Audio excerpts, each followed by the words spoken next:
हिंदू नववर्षाचं आकर्षण म्हणजे ठाण्यातील शोभायात्रा आणि याच शोभायात्रेमध्ये आपण माझ्या मागे पाहतोय मुख्यमंत्री एकनाथ शिंदे हे देखील सहभागी झालेले आहेत। आपल्यासोबत मुख्यमंत्री आहेत। सर कशा प्रकारे उत्साह पाहायला मिळतोय? राममय वातावरण, जरा उत्साह राममय वातावरण झालंय आणि पाडव्याच्या सगळ्या तमाम महाराष्ट्र जनतेला मी गुढीपाडवा आणि नवीन वर्षाच्या खूप खूप शुभेच्छा देतो। हे वर्ष सर्वांना सुखाचं, समृद्धीचं, आनंदाचं, निरोगी जावो अशा शुभेच्छा या चित्ररथांमध्ये पहा। सगळे समाज प्रबोधनाचे विषय यामध्ये घेतलेले आहेत म्हणून एक आगळी वेगळी ही मिरवणूक आहे। याची वाट ठाणेकर पाहत असतात आणि या सगळे ठाणेकर यामध्ये सहभागी झालेले आपण पाहतो।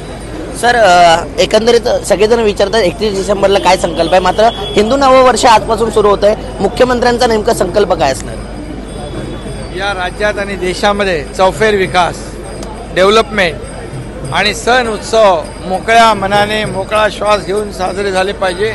आपली संस्कृती, सण, परंपरा जोपासली पाहिजे, वाढवली पाहिजे आणि राज्याचा सर्वांगीण विकास झाला पाहिजे, हाच आमचा संकल्प आहे। या राज्यातल्या सर्व घटकांना, शेतकरी, कामगार, कष्टकरी, महिला भगिनी, तरुण, युवा, ज्येष्ठ, श्रेष्ठ, उद्योजक सगळ्यांना या राज्यामध्ये न्याय मिळाला पाहिजे, त्यांचा विकास झाला पाहिजे, हाच आमचा संकल्प आहे। सर शेवटचा प्रश्न, महायुतीचा उमेदवार आज गुढी उभारणार का?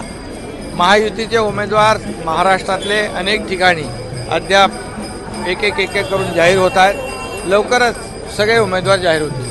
नक्कीच महायुतीचे एक एक उमेदवार जे आहेत ते जाहीर होत आहेत आणि लवकरच महायुतीचे सर्व उमेदवार जाहीर होतील अशी प्रतिक्रिया आणि महाराष्ट्रामध्ये सर्व ज्येष्ठ नागरिक यांचं सुखी राहोत अशा प्रकारची संकल्पना जी आहे ती मुख्यमंत्र्यांनी नवीन वर्षा दिवशी केलेली आहे।